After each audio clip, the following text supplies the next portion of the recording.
You My know, buddy Cautious did not appreciate the length, but appreciated the attempt. so I don't know if you know this, but he's also one of the original like Twitter folk. Like he's got his Twitter handle is like 108. Oh wow! No, like at 108.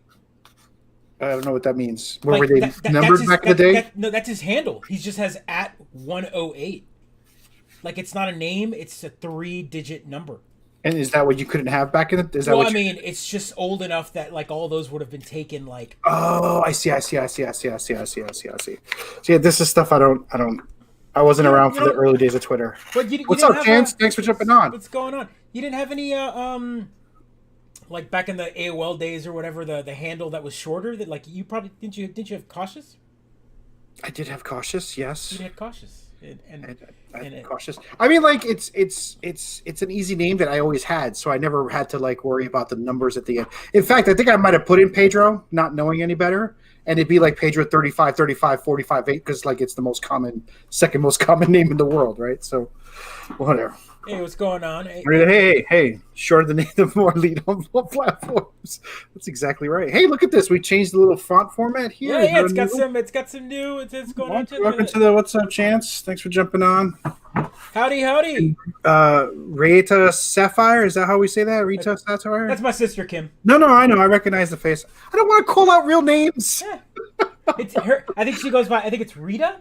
Rita Sapphire. That's great. Rita Sapphire. Awesome. There we go. Awesome. Let's kick this off right. Yeah, Happy New Year. Yeah, first episode of the year. Let's kick this off right. Let's go. And we're also brought to you by Twisted Tea. Wait, are we? That's awesome. Let's go.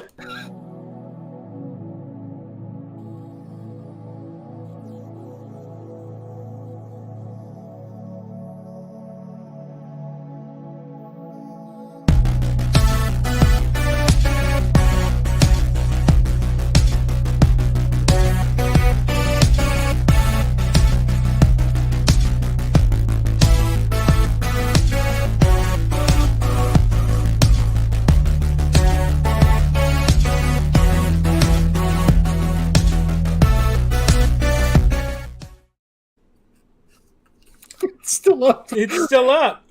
They are going to cease and desist us so fast. Oh, they're loving it. They're like the beginning. I see the CEO of Twisted Tea sitting there Thanks drinking for rolls. drinking his coffee in the morning. Opens up his like social media, or his like social media manager goes, boss, have you seen this?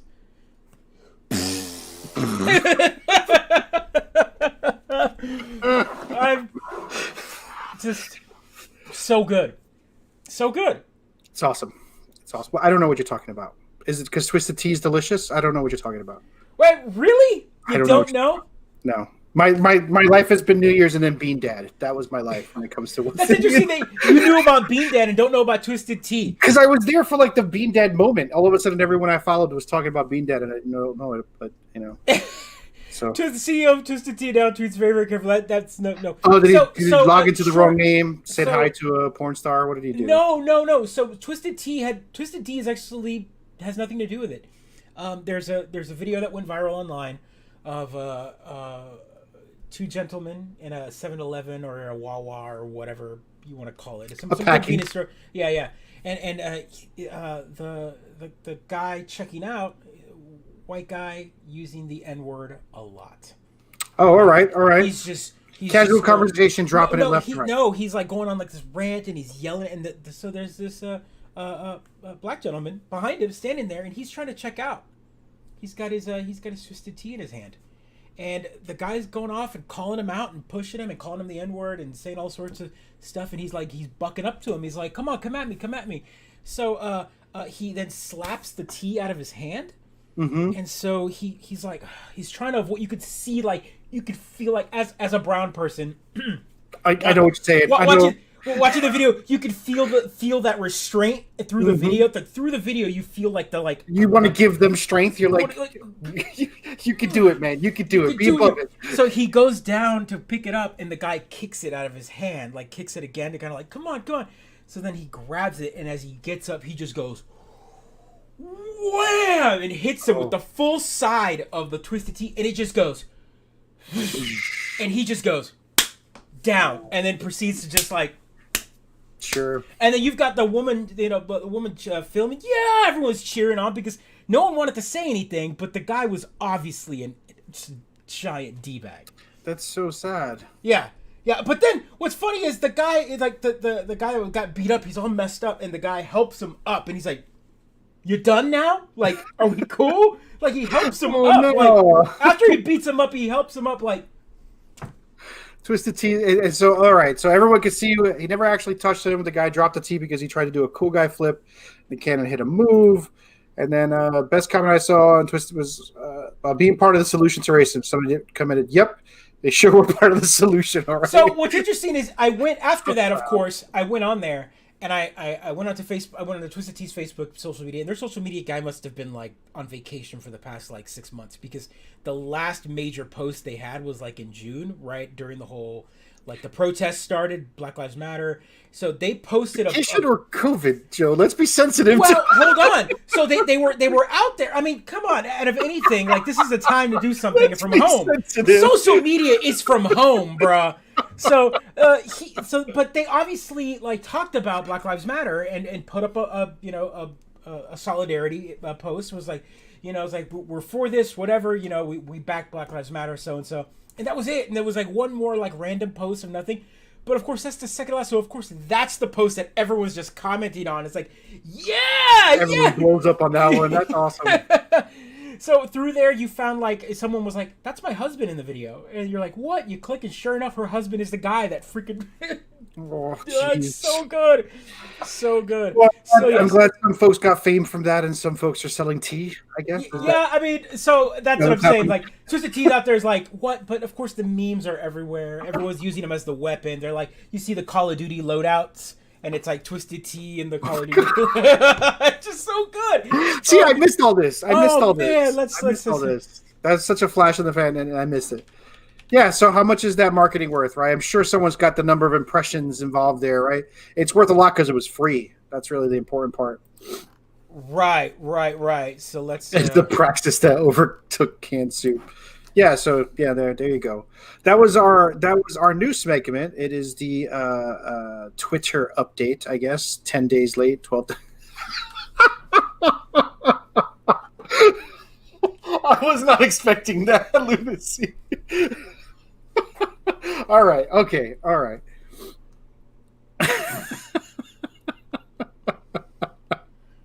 High capacity assault tea. That's good. I like it. And Twisted Tea is just like an alcoholic tea? Is that what it is? It's a hard iced tea, right? Like a hard iced tea. Yeah, half and half. I get it. It's so good. A blessing from the Lord. Millions in free publicity. Look at this. Yes, of course. Oh, God. It's just so good that... Yeah, I can't just. Meth head who thinks he has a hood pass, a can of Twisted Tea. There's a trade. On that note, so good. It's so hard. That's tough. So yeah, if that's we ended the year on that. Like that was right at the end of 2020. It was just like, that is amazing. That is amazing. I completely missed it. Completely missed it. Canned soup. Yeah. The canned soup. The canned soup was one thing. So we've had soup, tea, and beans. Bean Dad. It's so fast. Like if you're not paying attention, you miss the latest thing and then go on to the new one. So I'm wondering. So obviously he never mentions the brand of the beans, does he? He just says baked beans. I don't know. I only read what other people reported. I wasn't there for it happening. But you saw the people had copied and pasted the tweets. People copied the image. It didn't look like he talked about what kind of beans they were. Baked beans, and I'm like, what 9-year-old eats baked beans? Care to explain this? A little bit. I just we could do Bean Dad for a minute. I mean, essentially, I just want to talk about the little topical things that happened while we were gone. Some dude who I don't know who does a show with Ken Jennings, who I do know, who is a geek among geeks, like who is a geek of his own brand. He's also a band in a band. He posted this long Twitter thread bragging or explaining how he made his daughter work for 6 hours to figure out a can opener in order to eat. And he presented it as sort of this beautiful thing of the mechanical genius that is the can opener, and his 9-year-old daughter struggling to open it At some point mentioning that, his daughter's dizzy from lack of food, and she eventually gets it, and they're excited about it, and that's great. But Twitter drags him. Twitter drags him from here to drags him all the way into cancellation land, right? He canceled his Twitter account. He was very upset. Ken Jennings comes out to defend him. It turns out that the dude had like really questionable anti-Semitic comments or jokes. If he's a stand-up comedian, I don't know. It's hard where you cross the line. I know where my line is, and I think he crossed it a few times. The sheer volume of them was too many for me. Yeah, it was too many. And Bean Dad is the worst. I'm with you there. I was just surprised at the frenzied ecosystem that have formed about it. Like, I follow a lot of role players and game designers, and they were talking about it. It seemed like I should be so far removed from the Ken Jennings world, right? To have it come into my world in that way was astounding to me. The way Bean Dad just spread across the internet like that. Yeah, so we had a conversation in text back and forth about this, thinking about like when you first read it, right? Like obviously everything else that gets pulled out after the fact. When you first read it, it sounds like a stand-up. It sounds like the way he's tweeted it sounds like a routine, and for all we know, it didn't really happen, or maybe it did, and he's just exaggerating to make it seem like, oh, she waited 6 hours. But also, as being a brown person, like, whose father like gave you the thing, like, figure it out? Not that bad though. I mean, my dad would have showed me how to use it. Yeah, one time. At least once he would have shown me how to use it. I mean, I admitted to you over the text. I was like, I don't think I figured out a mechanical can opener until I was like 14 or 15. Like they're complicated how you use them. They're not intuitive at all. They're not, because they're what are they? So they're a clamp, and then they've got a blade that's at an angle, and you've got to put it a specific and crack it down, and then once you got it and turn it. I actually, to this day, I still have trouble getting it to where it actually spins the can, as opposed to me like moving the can opener around. Goddamn noob! Come on, it's a can opener. It's a can opener.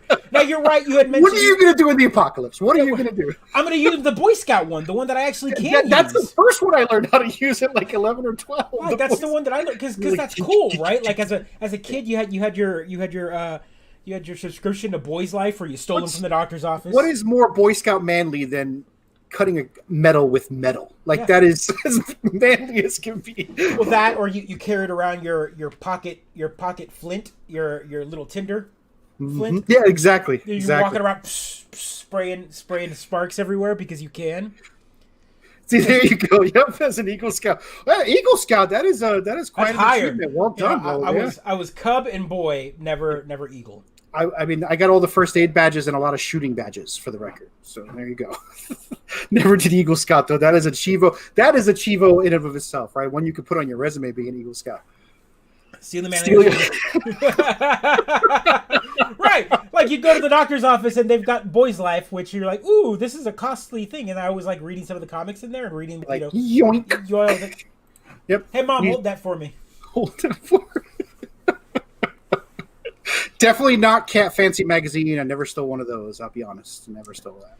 Oh, man. So, good stuff. So how was your New Year's? Well, let's back up. You weren't with us. First off, don't leave me alone on a holiday.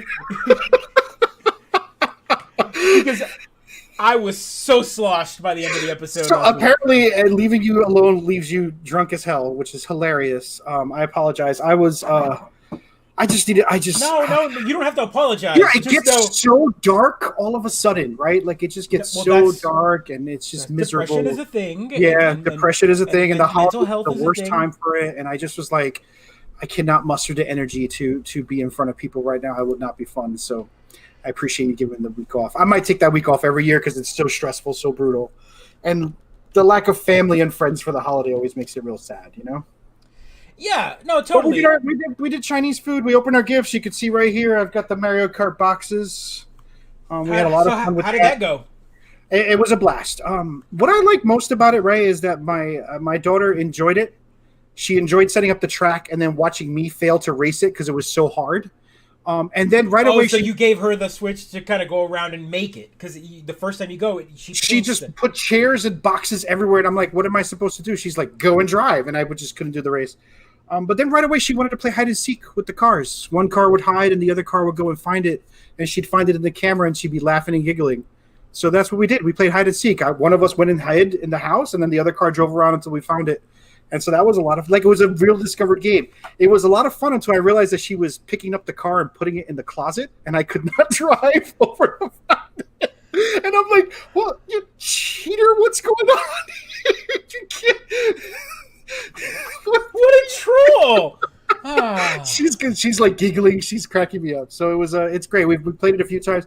The one thing I haven't been able to successfully do is connect them to the same race. Get them both in the same multiplayer race. It has not. It never finds one. It doesn't find the other. It disconnects. Really? It hasn't happened for us yet. Yeah. So I mean, I gave up after like 5 minutes of trying because I have a 7-year-old who wants to play. Right? She doesn't want to watch me set it up. So I'll come back to it eventually. Here you go. Figure it out with the can opener. It wasn't that bad. We weren't that bad. Give your daughter a can opener. That's going to be the popular gift. So a lot of the way I do it with explaining, I say, I think that's going to be the Halloween costume this year, right? Being down in can opener. And we'll forget about it in 6 months, or we'll forget about it by next week. There'll be a new meme. Yeah, it'll be a new meme. Sad. Yes. So anyway, it's good. It was good stuff. How about yours? It was nice. Like again, we didn't visit any family. No family came over. It was just us, the boys. They got bikes. They got toys. Lots of Lego. Lots of Lego. That's awesome. That's awesome. My kiddo built the Mandalorian set with the AT-AT. Nice. And impressive. He built it on his own, and that set has got some intricate like gear pieces for the legs and whatnot. And he put it together, and when he was done, That's great. Walked out. He's like, "Here it is," and I was like, "Holy crap!" And he's like, "You didn't slap it out of his hand and make him build it again?" Yeah, build it again. No, and then he hit a button and it shoots a missile out, and I was like, "Wait a minute! I didn't know Legos could do that." Like apparently they've got Legos shoot missiles. Yeah, missiles they have little buttons now. They all have weapons that they can shoot. The Ninjagos are great for shooting. I had no idea. People's eyes. Yeah. It's good stuff. But yeah, Lego. Like I had mentioned before the Christmas episode that going into the store to find Lego sets was definitely a struggle, but we definitely found enough. My mom bought our kid Lego sets as well, and she said that she had to go to eBay. She bought a bunch of like used sets for cheap and sent them along, and she spent like time figuring out to make sure all the pieces were in the box, and then she sent them. So I'm like, way to go, Grandma! That's awesome. Grandma, man. So we got what is it? We got like Lego Movie 2 Lego sets is what we got. And then we watched Lego Movie 2, right? It was a nice way to just no. Lego, what's interesting about Lego is it doesn't matter the set you get because most of the time you're going to build it once and then after that it goes into the box. And then from there you can build other stuff with it. That's amazing. So Dan, your family and my extended family got lice for Christmas? Okay, moving on. Wow. Did they share a bed in a kindergarten? How does that happen? I'm getting lice together in a group. All that happens is one kiddo has to have it, right? It's just one. It's true. One has to have it. One has to have it. Then they go and then they sleep in your pillow. I think it's because I get on what I know way too much about lice. We won't make this into a lice show. So is that a thing? Can we do that? Can we do a lice show? At least it's not COVID. That's exactly right, Dan. At least it's not COVID. Because we all know that's not going well, despite the vaccine disseminations. Oh boy, yeah, boy. I want to touch on this just as geeks. Sure, bring it on. And that's why we're here in the Mid-Geek crisis. Right. As geeks in general, two of our fellow geeks out there passed away. Dude, yeah. And I got to talk about it just because they're big enough. One, which is interesting, the news hit on the last day of the year. Rapper MF Doom, fantastic rapper. I don't even know how to really describe his persona, his like stage presence. It's like he's got a great stage presence, but he's like a rapper for rappers, right? Like, right. He's one of those those muses for a whole line of rappers that came out. All sorts of other hip hop rappers came out and were like, we want to collaborate with him. We want to do work with him. He was never popular enough that he was constantly everywhere, but he produced stuff. People wanted him on this track. They did underground records, did all sorts of stuff. And he was what was it? He was part of another group early on in his career. He was known as rapper Zevlev X. Mm-hmm. And then he left and then he came back with the new persona. You know, he was a geek. He liked comic books. He liked Doctor Doom, and so he decided to like put the mask on and kind of be a villain, and created this whole. Nobody persona. cared who he was until he put the mask on, right? Nobody cared who he was until he put the mask on. That's exactly right. That's So exactly rest in right. peace, Doom. The last worst gift of 2021. Right. Well, 2020, but again, what I wanted to say is we found out about it the last day of the year, but apparently he had passed away in October. He passed away October 31st on Halloween, and his family had kept in touch. But that also goes to show he was so loved and so popular and so talented, but yet he was so private in his own life that he could disappear for months and no one questioned it because that was how he was. Or maybe some people did, but they weren't really making the news about it. Right. Well, So, maybe some of his close friends knew, and they just kept it hush. he's got to respect for the family and keep it quiet. No one's going to profit from leaking that news out. No one should profit, but definitely one of those. That mask though is iconic. That mask is straight up iconic. Yeah. One of my favorite. I mean, he released a bunch of albums on his own, but then he gained popularity early aughts, early 2000s when. Adult Swim picked him up. They were like, "We like this guy. Hey, let's bring him on." And they brought him on, and they're like, "Hey, can you make a collab?" And so he did a couple of collab albums, kind of concept albums for Adult Swim. They used him as bumpers in between episodes and stuff. He did a cross kind of Danger Doom, Danger Mouse, and Doom FM. I feel like I remember that. When was that? Like 04. Yeah, I was gonna say that was like early aughts, right? Yeah, early aughts, like 2004, 2005. So like he does a whole album. What a different time! 2004. Right, I mean, we think about it. It's like, it wasn't that long ago. It's like 16 years ago, 17 years ago now. Predates the iPhone. Predates the iPhone. Before times. Yeah, I mean, I remember getting the album. I actually went and bought the CD, so it's a physical CD because it wasn't like you could download music, but like you could still buy CDs on release date at stores. But you wouldn't steal a car, would you, Joe? No, definitely not. I think in 2004 there might have been still some piracy going on. Oh, there was definitely for sure. But yes, and then we want to touch. So rest in peace, MF Doom. Rest in peace, MF Doom. I also want to touch base on one of the individuals he's known for one particular thing, but he's also kind of done other things. I want to find a good picture of him before I put it up. I'll pull up the story. IGN put it up. John Nandon. He was known as the World of Warcraft cosplayer. Yep. He did he dressed up as the guy sitting behind playing WoW and whatnot. But he passed away from COVID. He had bummer, man. That it hit me harder than I would have thought otherwise, right? But I feel I didn't know him obviously, but like I knew him, and he was such a loving and like wonderful nerd. He like celebrated nerd culture, and yeah, it's such a great cosplay. It's a great cosplay. Good sense of humor, good guy. He had good sense of humor. I mean, he knew he was a heavy guy. But he was funny. He personally, I know him personally through a couple of posts on. He's a big poster on Star Trek shit posting. It's a group of just random Star Trek memes and whatnot. Sure, I'm on the Dune shit posting thread, so yeah, I know what you're talking about. There's Facebook groups. A bunch of Facebook groups, but he was very predominant there, and he actually posted on there, like he actually made a post on there saying, hey, that he was in the hospital, and the community came together, his friends, and they got the actor that plays Q on Star Trek: The Next Generation to send him a cameo. Which is so awesome. And distressing. Yes. So rest in peace, Jared. Jared, we're a little bit dimmer with him gone, I think. Yeah, I think so.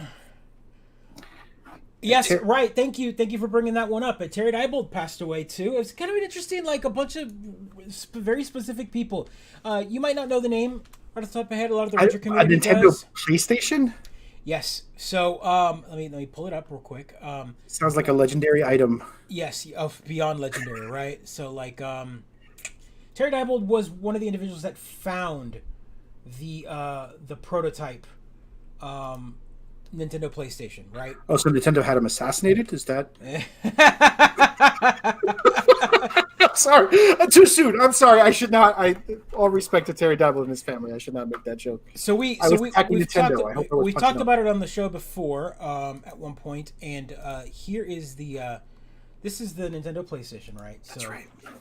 So this is it. This is actually, what it was, what it is. That was his console that he had. Only one is known to be in existence. He had it. Holy cow! He got it in a liquidation sale, and he pulled it out. And he's like, "What is this?" And yeah. I mean, if you look at that thing should not exist. It's like a time ripple. It is a item that was pulled from a universe that should not have existed. Some alternate universe, right? And just dropped into ours because. If people don't know, if fans of the show or gamers don't know the history of this, Sony and Nintendo had a collaboration. They were going to work together to make what is the PlayStation. At the last minute, Sony and Nintendo had already kind of worked together. This was supposed to be like their kind of like a Sega CD per se. Sure. PlayStation or Sony was going to be the add-on to the regular SNES with graphics and sound and whatnot. And at the last minute, Nintendo said, "No, never mind," scrapped it, and they went with Philips. The CDI, and we all know the CDI games were primo quality Nintendo games. But don't get it started at that. But the CEO of Sony Entertainment at the time was like, "Well, we've already invested all this money. Where do we go from here?" They're like, "Well, let's just do it ourselves." And so there was some convincing to Papa Sony in Japan. Mm-hmm. There was apparently one magical conversation that happened that if things had not gone well in that particular meeting, it wouldn't have happened. Might not have had a PlayStation. Right, but so this was one device. One device. Like Dan Camp knows. The legend states it used to belong to a Sony president who moved to a different job. Company closed down, and it was left in a closet and sold with miscellaneous office supplies. Yep, that's it. Again, legendary. It is absolutely wild how that could be a console when today's consoles look ridiculously different. Right. Like, look at the PlayStation 5 compared to that. I don't even want to. I would like that looks like a tape deck. Right. That controller alone just looks so wrong. Like it's like look at it. It's a Super Nintendo controller. You look at it's not made for human hands. But it's also Sony and PlayStation. You're like, what is going on here? What happened here? The logo is close enough to look like a PlayStation logo, but not like it's just... That is amazing. So where did it go now? Did someone buy it off of him? So he toured it for a few years. He was going to random conventions, a lot of the classic gaming fest and whatnot. You could walk up, take pictures, hold it. I got a buddy of mine took a picture with it.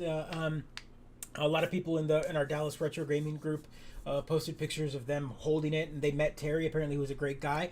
And then in the long run, he was like, "I'm done kind of doing this." So I sold it, and he sold it last year.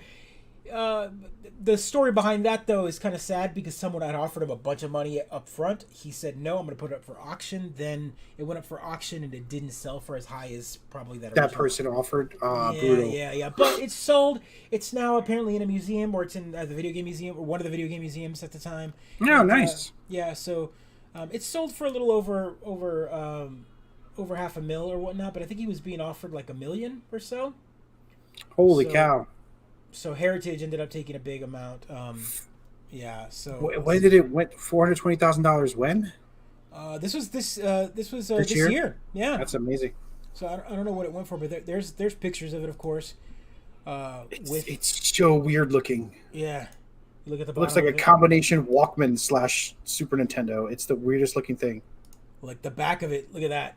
Like nice. that's the back of an original PlayStation. The Model 1 PlayStation, the 1000 series, had that 3 little prong with the S-Video port over to the side. To the side. That's the Japanese 1000 series. The 101 didn't have this S-Video in the US. But all in all, that plug, a PlayStation RF adapter would plug in there and it would work. So you're just like, wait a minute, but then it brings me such joy when you get alphabet soup about retro consoles, Joe. It brings me such joy when you're like this. You're like, oh, Pedro knows what I'm talking about. I can share this information. Yeah, totally. You know what I'm talking about. You mean the big thing that goes on the TV, right? That's what you're talking about. Yeah, absolutely. The big thing that goes to the TV. That is hilarious. Are there any games available for this console? So, Rose, that's what's interesting. So, there was an SDK out there, right? Available. They were able to... So, there is some homebrew that has been written to work with in conjunction with it. But no, there was never any official software that worked with it. Come on. Yeah, Johnny, I think you're right. The offer was a little over $2 million, so he was offered. I know it was in the million or $2 million amount. I know it was more than $1 million. He was offered up front, and then he didn't take it. He decided, well, I'm going to put this up on auction. I'll be able to get way more, and it didn't go that high because only collectors would have offered you that amount of money, and then after that, the Heritage, he's going to go, well, I'm going to get it for as low as possible because there can't be too many of us out there that are willing to pay that much. Wow, that's brutal. Yeah, it ended with $380K. There you go. Yeah. Still not a bad chunk of change. Yes, but, it does. Yeah. Funny story though, it didn't work when he got it. So he gave it to Ben Heck, an individual that does a lot of mods and whatnot on YouTube, very famous. He was he repaired it. He went through and like opened it up, and it's what's interesting about that repair. It's a whole series, like a 3-part video on YouTube from a couple years ago, but. You're working with a piece of hardware that doesn't exist. There are no schematics. I was going to say there's no guides. There's no guide. So he doesn't even know what it's going to look like when it works. Right. So when he opens it up, it's got there's bodge wires, like wires going from one to another. Where obviously, and if you're not familiar with how electronics work, is you'll get a prototype board, and then someone will go, okay, this isn't working. So they'll cut traces on the board and then run wires to new spots, so that they don't have to go build a whole new prototype board. So there was parts that were broken that had fallen off, and so he repaired it and he got it to work. That's amazing. That's amazing. Hey, Kendall, thanks for jumping on. Yeah, so Rolls, he from story goes. The legends say he bought a liquidation, like a whole office supply pack. He does liquidating, so he bought like a whole office with old office supplies. So, I mean, maybe he wasn't even looking for a console. But he wasn't looking for a console. He made his money back with all these office supplies that he sold, minus this random console. He was like, "What is this?" It's a Nintendo. Well, we're all glad he didn't chuck it and it wound up in a museum. Right? And it wound up in a museum. Yeah. But there it is. So Terry Devil, he passed away. His son is with him. So that's brutal. So yeah. So there we go. He's infamous. So that's about as geeky as we can get for that particular segment. I don't want to say so. Retro gaming isn't inherently geeky, right? But that's definitely a hobby. We had a conversation about this earlier today when it came down to retro, and it's a good segue to kind of go into it. Sure. Last year had a lot of promises from other companies, right? We were supposed to get the Amico, the Intellivision Amico. It didn't come out. The Polymega, which is I think 2+ years in creation, has been delayed even more. So that is another retro console. If you're not familiar with the Polymega, it is supposed to be this one unit you buy, and then you can attach modules to it, and it basically plays all your old games. So if you've got old PlayStation games, you pop it in there and it plays them, and it works. It's out there. Reviewers have already had it, but it's like a Voltron system. Yeah. So let's say you want to play NES games, you click on this whole module, and it's got an NES SNES port on it, and you plug in your old cartridges, and off you go. Okay, all right. It's a great looking console. It's emulation, but it's really well done. I've seen the review unit. I've played the review unit. I think it's a great. It's like the Tower of Power. Yeah, I mean it's unstoppable. The idea is there. If you're a retro gamer, you already have all the original consoles. But for someone that might have a bunch of games or whatever, and they just want to play them, this is going to be a great system. It didn't come out. It was promised to. Do you think there are a lot of people out there who just have a bunch of games and can't play them? Yeah. Really? Mm-hmm.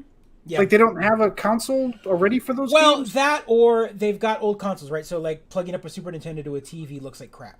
Plugging up an Atari. Right. Otherwise they have to get like an old TV or put it. So they want to plug it up to their new TV. They want to plug. They got their 4K TV. Then they plug it in, or they plug in their.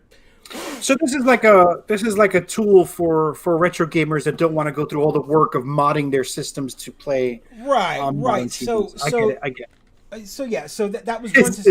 Is this the Atari transition? Shh, Adam, no spoilers. So real quick, I'll just show it to you.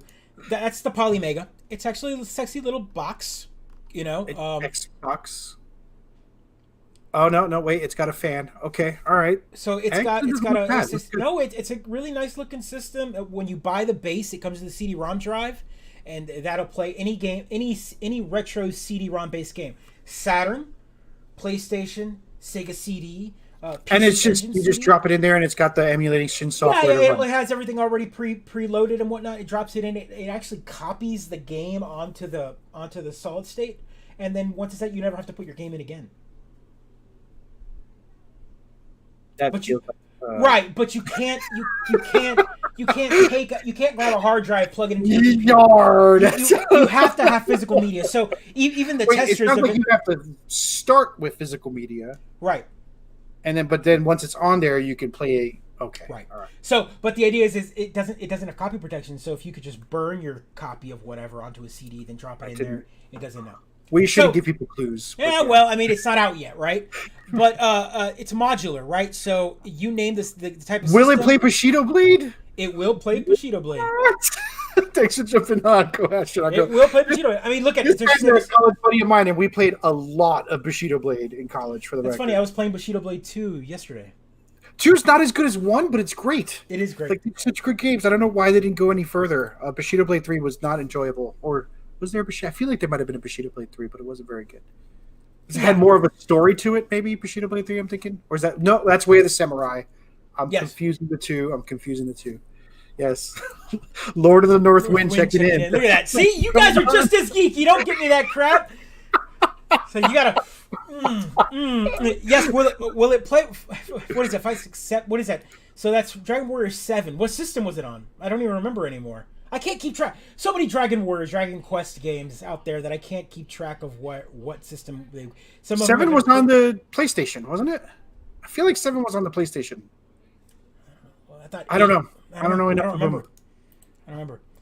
Thanks for jumping on Special Deliberation. I'm glad to hear other folks played that Bushido Blade in college. It was fantastic. Just fantastic. Yes, it will. Yes, it will. It will play Dragon Warrior 7, and it will play it because this the emulator on here is being custom written, and if you go look at their compatibility list, they've gotten a lot of the weird games working 100%. That's fantastic. Good for them. So again, I don't want to hate on this product. But still not out. Still not out. But there we go. That's the module, the EM1 NES, and you click it on to top, and there you go. You drop in cartridges.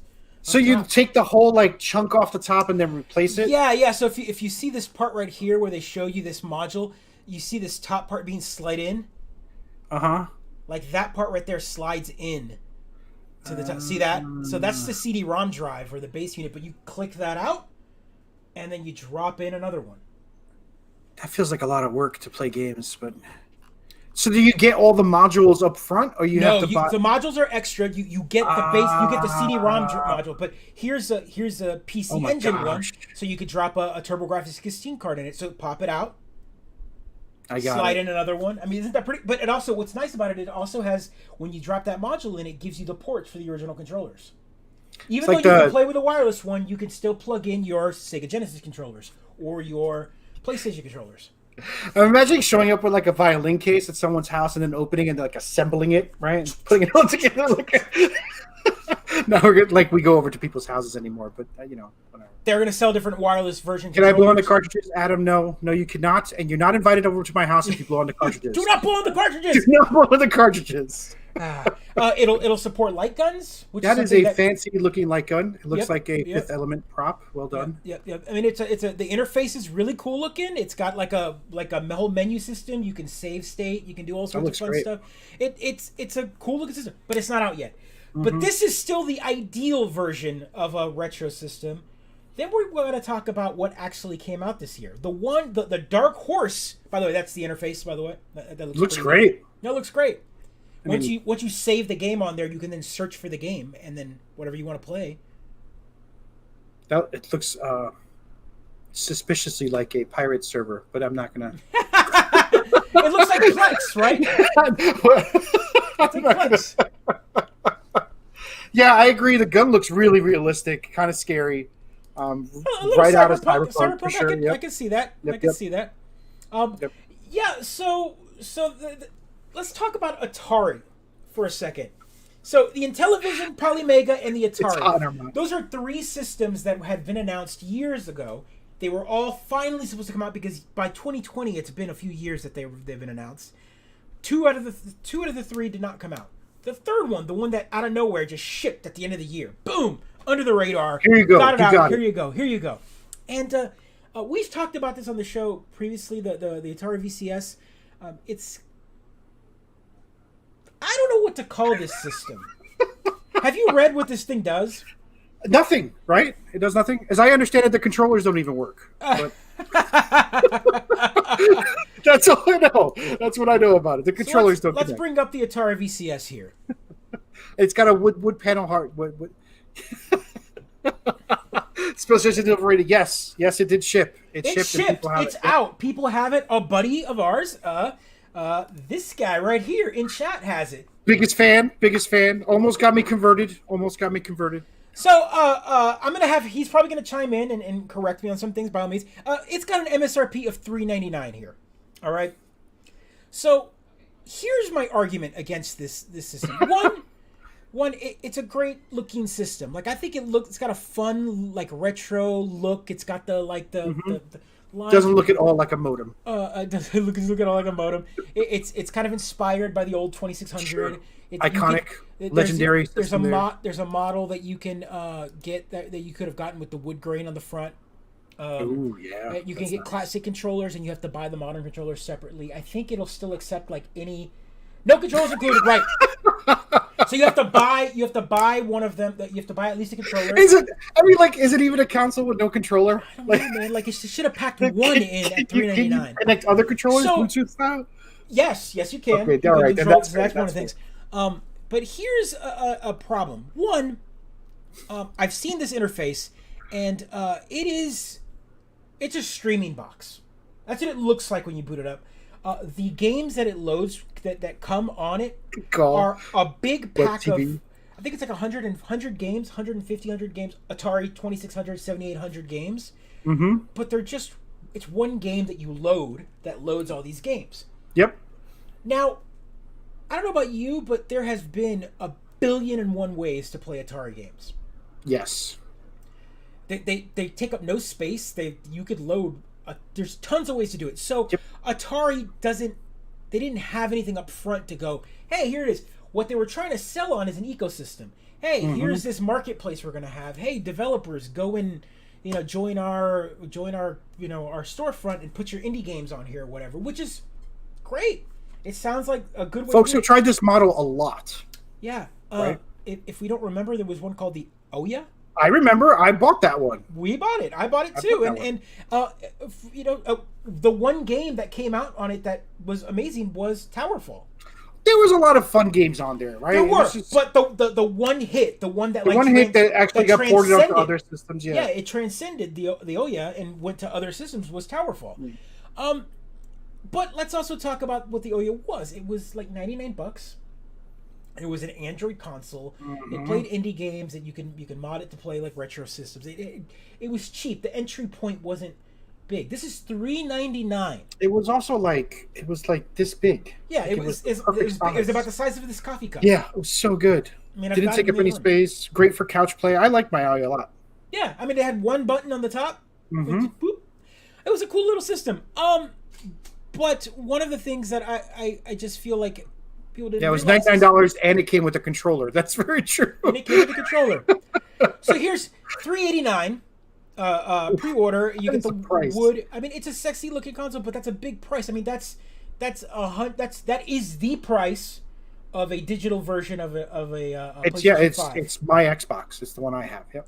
Your Xbox. No, yours is $2.99, right? Oh, I thought it was. I don't remember. $2.99. You're right. Yeah, so $300. So your brand new next gen Xbox is more than that. And mine came with the controller. So here's the scenario. This system is like my buddy Alex states, or he begs to say that this is one of those scenarios where this is like the hobbyist system. It's meant for the tinkerer.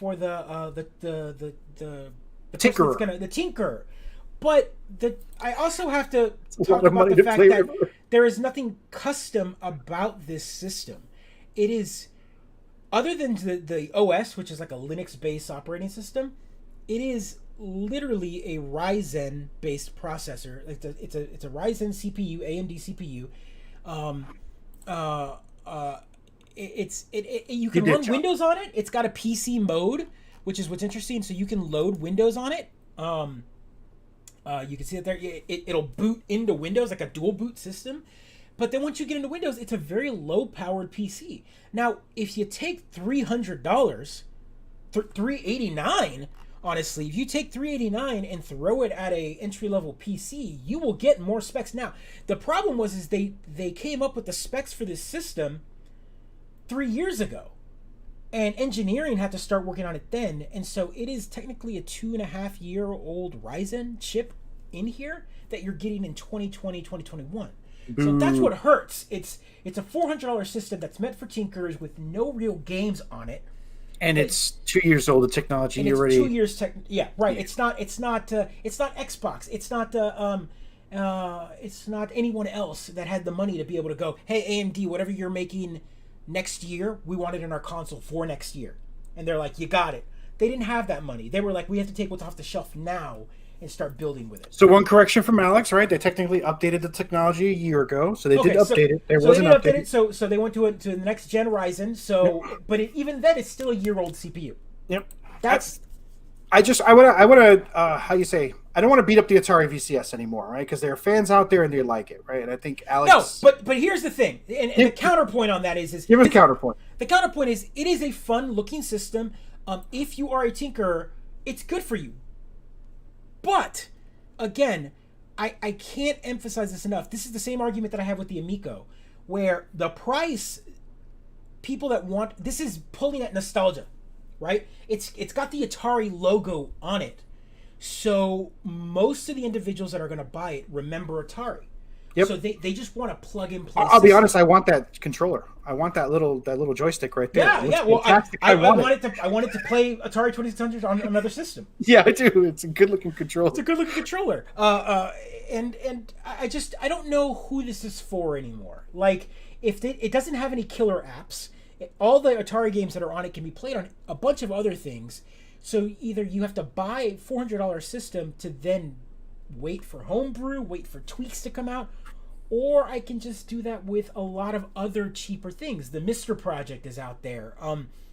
Raspberry Pis are out there, and yes, I don't want to compare it too much, but honestly, a $30 system will get you Linux, will get you retro games. We're still beating up the VCS, Joe. I'm trying to figure out who it's for. So again, some folks might argue, this is an interesting point. I think it's a moderately important distinction to note that you have root access to Linux. You do not with Android, which I think that's right. That's beyond my skill level, right?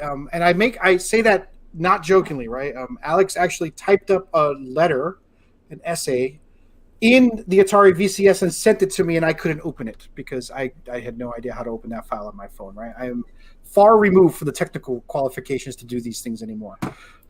But he and some folks, there's a small community of tinkers, this feels like an entry-level console to design on, right? So that's as much as I'm ragging on it, I want one. Yeah, I want one, but that's because I also have like a bench full of like circuit boards and crap. So you're a tinkerer. I want to tinker with it, but I don't want to pay $400 for it. It's $200 more than what you want to pay to tinker. $200 more than what I want to pay to tinker. And honestly, there's so many other projects with huge communities out there. I've talked about the Mr. Project multiple times. The Mr. Project is an open source FPGA based system that's meant for tweakers. It's meant for people that want to play old console games. It's meant for all that. The Raspberry Pi, again, it is an open source Linux system. It is a quad core.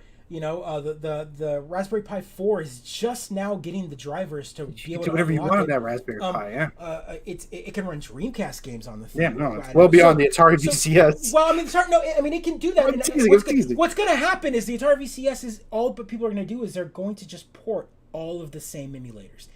That is what I'm going to see. You're going to see all of the homebrew. They're going to port RetroArch. They're going to port all of the emulators, and so you're going to spend $400 on a system that plays all the same systems. Whoa! How dope is it going to be to play your Dreamcast games on your Atari, though? How dope is that going to be? Come on. But it's just Atari. It's Atari by name now. That's also the thing that also makes me angry, is they are literally holding the Weekend at Bernie's style logo of Atari up. There's a couple documentaries out there. I want to point to one in particular. Be nice. Rolls, I'm with you. Is it just me, or is the console market starting to get crowded with these? And I hate using the term emulator-esque systems. I think. Let's look at the clientele, right? Let's look at the customer base. There's a lot of folks who are our age or older, or in the 30 to 40-year range that remember playing these games, right? That are yearning for that. They want to share them with their kids, maybe. So folks, I think, are hoping to capitalize on that market, right? Like, I don't have an Atari system, but I'd love to play Atari with my daughter and things like that. So I think that's where the nostalgia, and Adam keeps saying it in the chat here, right? That's where it's coming in. I think they're trying to capture our dollars because they know we're gamers. They know we want to share our games. We're big fans, and we have a lot of money. But you can also just get a $70 system instead of that thing there, right? Yeah, so that's the other thing. Here's the Retron 77. And it says 2600. So now I want to buy it, right? So and look at the controller. Look at the little joystick. It looks fantastic. It's got an SD card slot on it, so you can drop the entire 2600 library on it and work it. And it actually still looks have great. space for all your family photos because it's not a very big game. Right. So again, this is one of those products that this has been out. So like, unless Atari, if the VCS had launched with 1 or 2 games written specifically for it, I would have been like, yes. But for $389? Well, I mean, like, at least that would have got them in the door and say, hey, you can only play this game here. But nothing on the Atari VCS at the moment is telling me, a gamer or someone else, to go and buy it for Atari games. They did have a couple. What are they out there? Like, I haven't heard anyone talk about it. I don't know. It doesn't matter if the controllers aren't connecting. So, yeah. But I don't know that they're... You said it yourself. I don't think that their audience is the people who are looking for console exclusives or for games to attract. The audience are the tinkerers and the nostalgia. Those are the two markets. Right. So the nostalgia. So if you walk in, right? So like, let's say I'm Joe Blow, whatever. You're Joe. I'm Joe. I don't know anything about retro gaming or gaming in general anymore, but I do remember playing my Atari growing up. And I have kids now. And I've got $400. And hey, there is that really cool old retro game store down the street from me. Game Over Games down the street. I've seen them at places. I'm going to walk in there and talk to them. I walk in and I'm going to go, hey, I have a box of my old Atari games that belonged to me and my dad back in the day, and I want to play them with my kids. How do I play them? So they're going to go, well, here we have an old 2600 ready to go, but $80 or $100 for an old. I was about to say, but that's gonna look like shit on your TV. Yeah, and he's gonna go, but you can't plug it into your TV. It's RF only. We don't have any modified here at the moment. Or you could use an RF adapter. Here's an adapter you can buy to make it, but it's gonna look bad. Or hey, Hyperkin, a company that sells to that middle crowd, the crowd that isn't meant for someone that knows anything. Like, hey, I just want to play nostalgia. Hyperkin just released this Retron 77. It'll plug in all your games and you're good to go. And it's like, is it HDMI? Yes, it is. How much is it? $69. Does it come with a controller? Yes, it does. All right. That is the nostalgia market, right? Which the Atari VCS isn't very competitive in. So who are they going for? The high end. So there is luxury that. And then right, but then when you talk to the tinker side, the tinker already knows it's. I'm trying to figure out like who is the tinker. Alex, and again, I don't want to beat up on you, and by all means, you are a tinker. I've seen you talk about like Linux stuff before and all that. So, Alex, I'm teasing. This is a joke show. I'm teasing. For clarity, connectors, the controllers do connect. We got a late breaking news. Can't wake up the system with them, and they have to reconnect it. Occasionally, never mid game, never in the mid game. Okay, all right, fair. If you're a tinkerer already, you have other options. You know about other tinkering methods. So where this falls in a very weird... I think what happened is the people that bought it day one on Kickstarter and Indiegogo bought it because it's an Atari. Hey, here's a new system. They paid their $300 3 years ago. Is it really that long ago? That's impressive. I mean, I don't... Alex, I'd like to know when you actually paid the money, because from my understanding, a lot of the people that I follow that are retro gamers or people in the community... that bought it because of they post on YouTube, they want to talk about it. They all of a sudden got a box and they're like, I didn't even know I forgot I bought this. Oh my gosh! So Alex was a day one guy. So congratulations, Alex. I look forward to your enthusiasm for this Atari VCS. Right? I'm not the Alex, audience for it. Show me something really cool. An open Linux system that's fantastic. I love it. Right, but and special edition is overrated. I'm with you. I used to be the market for this. I was a day one supportive Alia. I was looking forward to having a competitive the game market. Stick, that you was look up my name, you can actually find a quote in some newspaper where I talked about the Alia with the Game Reporter. I was excited about it when I got it. It turned out I want to play the games on it and it's fun, but I don't want to design. I don't want to deal with the hassle of indie stuff and things like that. It turned out I found my gamer identity, which is they better make it easy for me to play at that point. And one of the conversations we've had about the Ouya before here is, and again, this is where I want to talk about stepping points, and same thing about the Amico, is the audience, the conversation that these people are selling you with the name, with the Intellivision logo and the Atari logo and the Ouya logo, are that, hey, we are going to have a marketplace and going to allow indie developers to put their games up. Mm-hmm. Cool. The problem is that ship has sailed long ago. Microsoft, Sony, and Nintendo, all three have indie development programs that allow you to buy the off-the-shelf hardware and turn it into a dev kit and build your game and put it up on the marketplace where more eyes see it. Places like Game Pass, places like Steam. So like that idea that this marketplace where this game capitalism is killing me, Joe. Put it up there. Come on. All that does is support giant shareholders. We can support indie movements. But we do support indie movements by giving them to a place where it's going to happen. Here's what ends up happening. Let's talk about what the sad part about this is you give money to these marketplaces owned by these rebirth companies like Atari and Intellivision, and then 2 years down the road, they have to pull their marketplace and their servers down, and all the games you bought are no longer yours. So somehow in a conversation we come back to how you should own your media. Was this a long runaway to go buy a Polymega? That way you could pop in your real games into it. It's sad that that's what we come back around to. But well done. We come back around to that, but I mean, honestly, like here we are, we're in a digital age, and these companies like the Atari VCS and the Intellivision, they want to sell you on this new marketplace. Come and give us money. We don't have cartridges anymore, but hey, we're going to have a big marketplace. So then you buy the games on there, and then what happens when they go away? When they only sell a couple thousand and they can't keep the servers up. They can't keep the lights on. I mean, most of those games are bite-sized, man. It's not... They are, but they're still $9.99, $5.99. And again, you and I are people that have bought games on other systems. What about the father who invested in this for the nostalgia? Or the tinkerer that bought into this? And buyer beware, capitalism kills us all. Right! So that's what I'm saying. So you then have a $400 PC, which is great. Look at this guy. Come on. I love the idea of... Imagine building a game that works across all Linux platforms. All 17 Linux gamers will be thrilled for that. But Alex, my man, you gotta go look at the Raspberry Pi groups. They're all running Linux. They've all been doing it for years. They get Steam running on it. There's ways to play your PC games on Steam. Like, I don't know where this is for.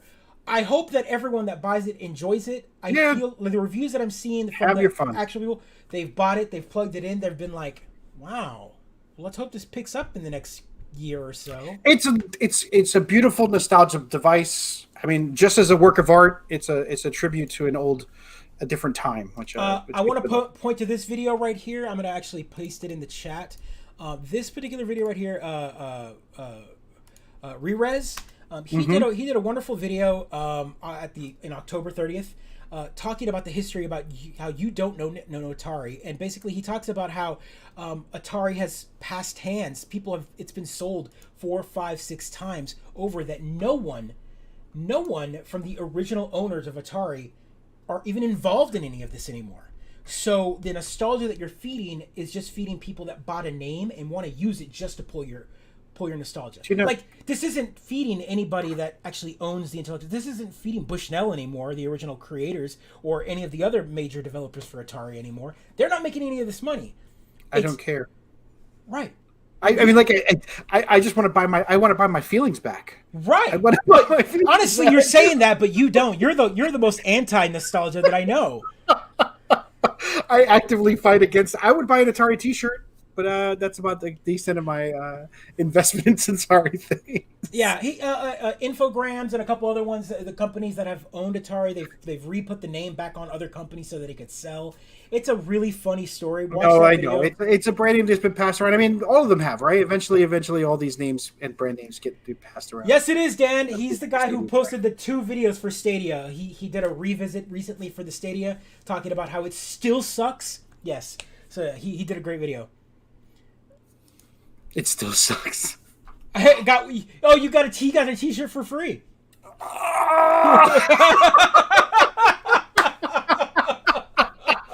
Sold. Buying it right now. I can't wait to buy a $400 T-shirt. That's awesome, Alex. Well done. Well done. Again, I hope people get to enjoy that console. It's such a weird thing. I might have supported it. I know this feels awful, but I might have supported it or felt not as nasty if it wasn't Atari. Interesting. Like, it's just, I know what they're pulling, and it makes me feel dirty. Kind of like in television. I don't like that they're using the name in television. They're trying to pull that nostalgia bucks. And honestly, by the end of it, it'll just not sell well. And then they'll blame the community, saying, oh, we weren't supported enough. Atari wasn't supported enough. The VCS failed because the community abandoned it. I'm like, no. It's like how Disney blamed all the fans for hating on Star Wars. Is that? Yeah. Is that, yeah. Yeah. That's all. Free the IP. I'm with you there. Go astronaut. Go. Totally with you there. What do you? Let's close down. What are you playing? You made an incredible New Year's gamer resolution. I did. I want it on the record right here for everyone to hear. On the record right now. Yes. So my resolution for this year. Let's talk about that. Yeah, gaming in general for 2021. What are we doing? Mm-hmm. So New Year's resolution for this year for me was I will complete. It doesn't matter the size of the game, from a small retro game to a long 60, 70 hour. I will attempt to complete 1 game a week. 1 game a week is an impressive... For 52 weeks. Wow. Are you taking suggestions, or do you have a list of 52 I can. games? Eventually, I will add them to the list. I'm going through... Right now, I am playing... playing... 1 a week is a feat. It is a goal. That is a goal. I'm going to do it. I promise. Keep in mind, he's a retro gamer, and all retro games end in like 6 hours, so I'm sure he'll be fine, right? Is that... No, I mean, so I told myself, I was looking at my backlog and my back catalog, and there was a lot of games that I feel like I just didn't invest in. There's a lot of time in the day, right, where, I mean, this is you, me, anybody. We're done with work, and we do this. You're still married, right? With 2 kids, a job, and he does a show. He's 2 kids, a job, a show. You're right. So specialized, absolutely. I have a saint of a wife. I love her to death, and she supports my life. That's because you don't bug her. She's like, yeah, go away. Go away. This is great. So, what game are you playing right now on the 5th of January? I'm playing 2 games right now, and the way I feel like I'm doing this is I'm playing short games, short burst games, and then I'm also playing a long game right now. Fair enough. That's a good plan. That the long game will be the one that I might finish in 2-3 weeks, but it'll be at the end of that 3rd week and go boom, finish it in that week. Yeah, and you would have done 4 in 4 weeks. I get it. Right, and so the long game I'm playing is what is it? Immortal Phoenix Rising. Okay, all right, that's the new one, the Phoenix Rising one. Yeah, the Phoenix Rising. It looks great. It looks fantastic on the Series X and the PS5. I picked it up for $29 on sale during the holidays. So yeah, I picked that up. I'm about 12 hours into that. Dan has 60 hours in it so far. I think I actually saw Dan's note on Facebook that he's loving it so far. So that's great. Good choice. He's been enjoying that. So that's your choice. So that's good. You pick like 12 long games per month, and then you do 3 short games per month, and you can knock it all out. So what's the short game you're playing right now? So I decided to play. I was in the mood to play Gex. Okay. All right, that could be beaten in a week for sure. Yeah. So what I'm doing is I'm gonna try to pick 1 recent game in a month time span, and then fill it in with retro or indie games in between that. Try to power through those indie games during the week. How do you define complete? I mean, not 100%. I can't do Roll credits credits? to credits. All right. But even then, I am not the type of gamer that is like like Cyberpunk, for example. Like it drives me crazy. Fallout is one of those games that we talked about way back in the day. It's like I can't do it. I want to pick up everything. I want to like craft everything. So games where I collect a lot of stuff, I can't just go, you know what, I'm gonna skip all that and just run through the main quest and come back. I can't do it. Borderlands 3, I can't get through because there's so many side quests. So that's not going to be like your February game? Is that what's going to happen? You're not going to... So I'm thinking Borderlands 3 might be my completed for February because I'm playing that. I've been playing that one, but I will complete it by then. That's good. But I'm going to add a few other ones. But if there's any suggestions for short burst games, by all means, post them, add them. Maybe at the end of this month, maybe the last week of this month, I'll say, hey, suggest a game for me for the last week. You know what? How about I say it now? Suggest a game for me for the last week of January. Tell me what you want me to play, and I will post proof. I will take screenshots. I'll take little video clips. That's what I want to see. I want to see 52 pictures of 52 credits. pictures of credits. I will do it. Year. That's fantastic. That's good. That's fantastic. I love it. I might take you up on this challenge, and I'm already one. There you go. So what have you played? Tell me, what have you done? I mean, like, it's not even that much of a win. Slay the Spire. It's very simple, card-based roguelike. It's a combination of a roguelike and a deck building game, and it is scratching an itch that I didn't know I wanted, and I've beat it multiple times. And I feel like with that sort of rule where I just have to beat the credits, I can move on. Right? Just get to the credits. Like 100% in a game requires time. Like you want to marinate in a game for something like that. But some games are just enough that you want to get through the main story, and everything else is just and we talk about this on the show a lot. How many games are padded to 80 plus hours? But the base game is 20. Assassin's Creed. Like, go and do all of this, but in reality, the main story arc is only like 20 hours. Do you like collectibles? We've got a lot of collectibles. We've got a lot of collectibles. Collect the feathers, collect the gold coins, collect the markers, unlock all the map points. Did you get all the gold coins? Well, now you can collect the silver coins, right? Or the platinum coins, right? Platinum coins, that's right. Yeah, no. I love it. No, not 100%, but to credits. I like it. I'm gonna take you up on this challenge. Let's start. Sounds good. Let's do it. So you've got Slay the Spire under it. I will have one. I'll beat it again just to get the credits, and I'll throw it up there. And then I'm going to do Monster Sanctuary next, which is a nice Metrovania Pokemon style game. You might want to check that one out. Okay, sounds good. Korok Seeds, I dropped 240. Oh my god! So when Breath of the Wild came out, I did 180 hours, give or take, of just core gameplay with all the side quests, and then I went back and put another 100 hours, give or take, to get all 900 so odd Korok seeds. Jesus. Well, what's great about the Korok seeds, though, Pedro, if you didn't know this, is when you get all of them, right, the time sync. First off, what they do is they give you seeds to spend to give you more inventory, right, for your shield and all that. You can carry. You can get more seeds. More seeds. But at the end, the big prize, you're like, I've just collected all 900. What do I get? He gives, like, the main Korok gives you a golden poop. Oh, really? Congratulations, a digital representation of the time you wasted. Yep. Getting all these. That's hilarious. Go Astronaut Go says going to be a Life magazine like those photos from the Depression Joe's face after 52 weeks again. Let's get a spread. Let's get all the gamers, just pictures of us on our 52 credit screens. By all means, anyone. 2021, getting those games done. I love it.